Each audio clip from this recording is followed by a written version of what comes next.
কক্সবাজারের চকরিয়ায় ডাকাতি প্রতিরোধ অভিযানে শহীদ হলেন দেশের জন্য নিবেদিত প্রাণ তরুণ সেনা কর্মকর্তা লেফটেন্যান্ট তানজিম সরোয়ার নির্জন।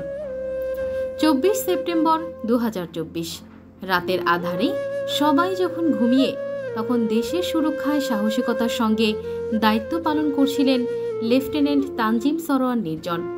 রাত আনুমানিক 3 ঘটিকায় চকরিয়া উপজেলার ডুলাহাজারা ইউনিয়নের পূর্ব মাইজপাড়া গ্রামে ডাকাতির খবর পেয়ে সেনাবাহিনীর একটি দল দ্রুত অভিযান চালায়। দেশপ্রেমে উদ্বুদ্ধ লেফটেন্যান্ট তানজিম সরোয়ার নির্জন ডাকাত দলের বিরুদ্ধে শত্রুকে প্রতিহত করতে অগ্রণী ভূমিকা পালন করেন।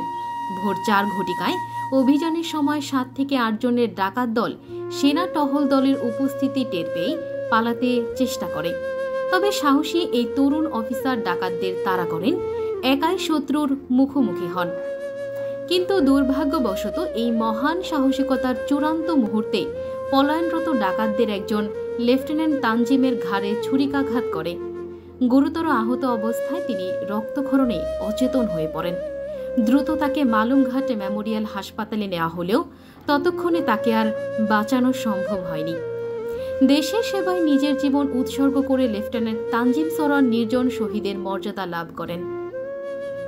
তানজিম সরোয়ার নির্জনের মতো সাহসী ও মেধাবী এক তরুণ সেনা কর্মকর্তা তার জীবন দিয়ে আমাদের সকলের জন্য এক অনুপ্রেরণা হয়ে থাকবেন।